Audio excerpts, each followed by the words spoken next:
नमस्कार, मैं हूं अमन जर्नीमैन से और आज मैं जुड़ने जा रहा हूं मैं अपने नए ब्लॉग में। और आज हम जुड़ने जा रहे हैं राजीव बब्बर जी से। मेरे काफ़ी पुराने फ्रेंड हैं और इस इंडस्ट्री में काफ़ी सालों से काम कर रहे हैं। तो मिलते हैं राजीव बब्बर जी से। Hi everyone, Rajiv this side. तो राजीव जी हैं, होटल इंडस्ट्री में काफ़ी सालों से काम कर रहे हैं, रेस्टोरेंट, बैंक्वेट, बार्स काफ़ी संभालते हैं। तो हम राजीव जी से आज जानेंगे जो इंडस्ट्री का आजकल नया मॉडर्न तरीका चल रहा है और जो ऑथेंटिक या स्टैंडर्ड पुराने वाले थे वो फॉलोअप होते हैं नहीं होते हैं, कैसा चलता है, कैसे स्टाफिंग होती है, कैसे बार ओपन होता है और क्या क्या परेशानियाँ, क्या क्या आसानियाँ होती है अगर हम लोग स्टैंडर्डाइज चलते हैं। तो राजीव जी आप बताइए जरा। बिल्कुल I would like to share my this views. Basically क्या कि हमारी इंडस्ट्री अभी आज से पहले like what we used to have few years back and now what we are having is बहुत difference आ गया है। Difference in the sense कि difference in each and every field, either it is in service, in the food or in the bar, everything has changed from top to bottom. Serving standards, how you present yourself, the dishes you are giving, the cocktails you are giving, the bar equipments, everything has changed. पूरा एक change नया, क्योंकि अब generation to generation that changes have come accordingly. So we people are adopting that things, we people are going by that things and we people are doing that things practically। and जैसे कि आजकल 20 साल पहले दिखती थी बारें जो बढ़िया स्टैंडर्ड की होती थी, खाली उसी में स्टैंडर्डाइजेशन होता था।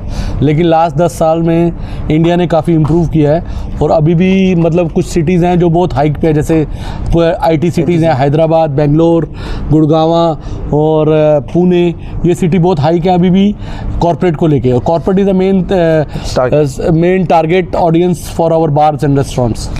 Basically working with corporates is हर एक बार की, रेस्टोरेंट की, होटल की एक वो तमन्ना कह लें या फिर ख्वाहिश होती है कि यार नहीं, corporate culture has to be there. क्योंकि कॉर्पोरेट कल्चर का आना means your sales figure is going to jump up and you will be on that floor की नो लुकिंग बैक।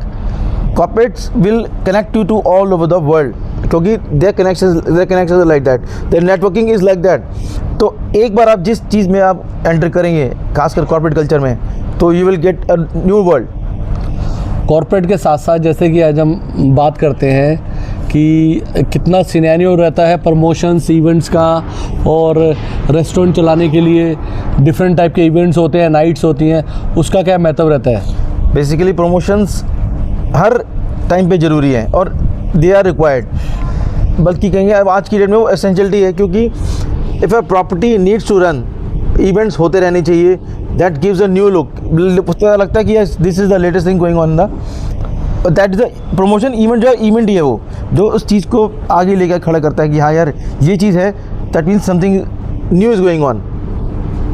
और आपको क्या लगता है कि आजकल के हिसाब से एसओपी, ट्रेनिंग्स और अच्छा स्टाफ ब्रांड के लिए होना कितना ज़रूरी है?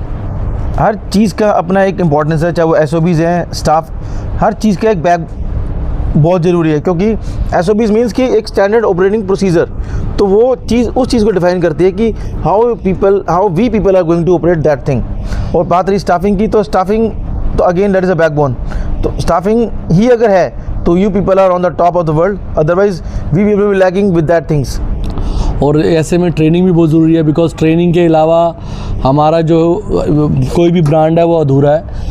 अगर अच्छे स्टाफ को प्रॉपर्ली ट्रेन किया जाए, पॉलिश किया जाए, तो वो मार्केट में अच्छा डिलीवर करती है। बिल्कुल, आई एग्री विद दैट कि training means important, very important thing. और training time to time as and when required needs to be there और it has to be given. क्योंकि ट्रेनिंग है which gives you a proper platform to perform. तो all staff needs that training time to time.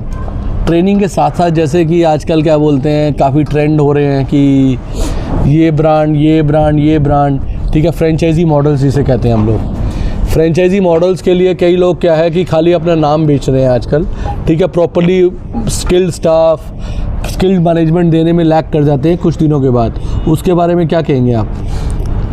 मैं किसी brand के बारे में individually बात नहीं करूँगा। बिल्कुल आई एग्री विद दैट कि सभी आजकल ये चाह रहे हैं कि अपना एक ब्रांड खड़ा करके उसके बाद उसकी फिर फ्रेंचाइजी देनी शुरू कर दे, but they lack somehow somewhere कि they were not able to provide the staffing। फिर स्टाफिंग हो गई तो फिर रन अप नहीं कर पा रहे उसको। लेकिन यह कि इसमें फ्रेंचाइजी का काम नहीं होता, फिर मेन का नाम ख़राब होगा कंपनी का। फ्रेंचाइजी उसमें क्या है कि मदर का जो मदर ब्रांड है वो बेकार हो जाता है। बेकार हो जाता है। 5 चीज़ें होती हैं जो फ्रेंचाइजी के लिए बहुत ज़रूरी होती है। एक तो R&D, research and development, franchisee manual, franchisee agreement और लोकेशन। बाकी सब चीज़ें बाद में होती है। लोकेशन मैटर किसी भी ब्रांड के लिए जो इंडस्ट्री में हम खोलना चाहते हैं, कोई भी ब्रांड के लिए लोकेशन बहुत ज़्यादा मैटर करता है। हर जगह की अलग नीड है। आप बार को हर जगह नहीं खोल सकते, आप साउथ इंडियन रेस्टोरेंट को हर जगह नहीं खोल सकते, चाइनीज़ को हर जगह नहीं खोल सकते, इंडियन या जापानीज़ को हर जगह नहीं खोलते। तो हर जगह की अलग नीड है। तो उसके लिए प्रॉपर R&D होनी चाहिए, प्रॉपर प्लानिंग और प्रॉपर एग्जीक्यूशन होना चाहिए। सही कह रहा हूँ सर? बिल्कुल sir, I agree with you. तो आज के लिए इतना ही छोटा सा टॉक था हमारा राजीव बब्बर जी के साथ। काफ़ी अच्छे इंसान है। We will be shortly back with another episode. Thank you.